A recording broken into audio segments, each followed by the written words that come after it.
അപ്പോൾ ലൈവ് അപ്ഡേറ്റിലേക്ക് നമ്മൾ വരികയാണെങ്കിൽ നമുക്കിപ്പോൾ പറയാൻ പറ്റുന്നത് എന്താ വെച്ച് കഴിഞ്ഞാൽ ഒരു ബിഗ് ബോസ് അവർക്ക് ഒരു പുതിയൊരു ഗെയിം കൊടുത്തിരിക്കുകയാണ്.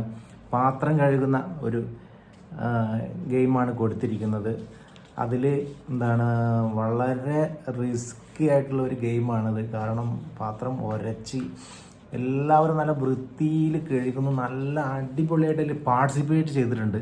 ആ ഒരു ഗെയിമിൽ എല്ലാവർക്കും നല്ല രീതിയിൽ പാർട്ടിസിപ്പേറ്റ് ചെയ്യാൻ വേണ്ടിയിട്ട് ശ്രമിച്ചിട്ടുണ്ട്.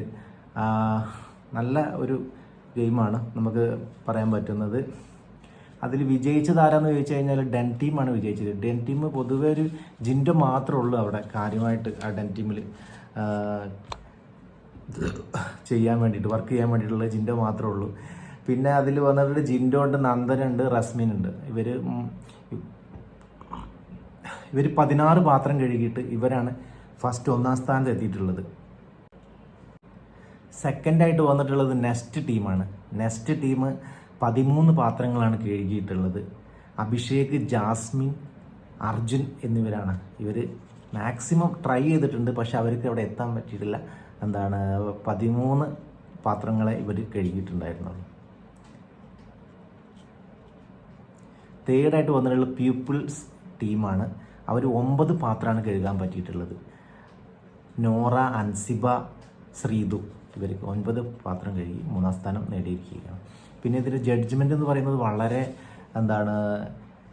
മണിക്കൂറുകളോടെടുത്ത ഒരു ജഡ്ജ്മെൻ്റാണ് നമുക്ക് പറയാൻ പറ്റുന്നത്. മണിക്കൂറുകളോളം ഈ ഒരു ജഡ്ജ്മെൻറ്റ് മുന്നോട്ട് പോയിട്ടുണ്ടായിരുന്നു. എല്ലാം മൈക്രോസ്കോപ്പൊക്കെ വെച്ചിട്ട് വളരെയധികം ഒരു ഇതിലാണ് ഇത് ജഡ്ജ് ചെയ്തിട്ടുണ്ടായിരുന്നത്. ജഡ്ജ് എന്ന് പറയുന്നത് ജിൻഡോ വന്നിട്ടുണ്ട്, ഋഷി ഉണ്ട്, സിജോ ഉണ്ട്, ശ്രീതു ഉണ്ട്. ഇവരെല്ലാവരും കൂടിയാണ് ഇത് ജഡ്ജ് ചെയ്തത്. അങ്ങനെ ഫൈനലി ഇതിൽ 1ാം സ്ഥാനത്ത് എത്തിയത് ഡെൻ ടീമാണ്.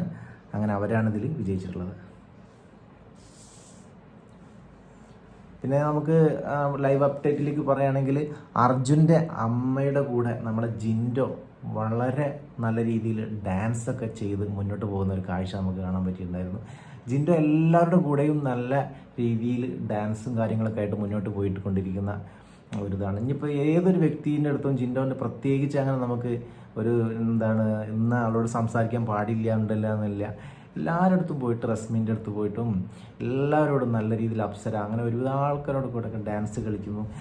ആ ഷോനെ നല്ല രീതിയിൽ ഒരു എൻ്റർടൈൻമെൻറ്റ് ചെയ്യാൻ വേണ്ടിയിട്ട് ജിൻഡോ ശ്രമിക്കുന്നുണ്ട്.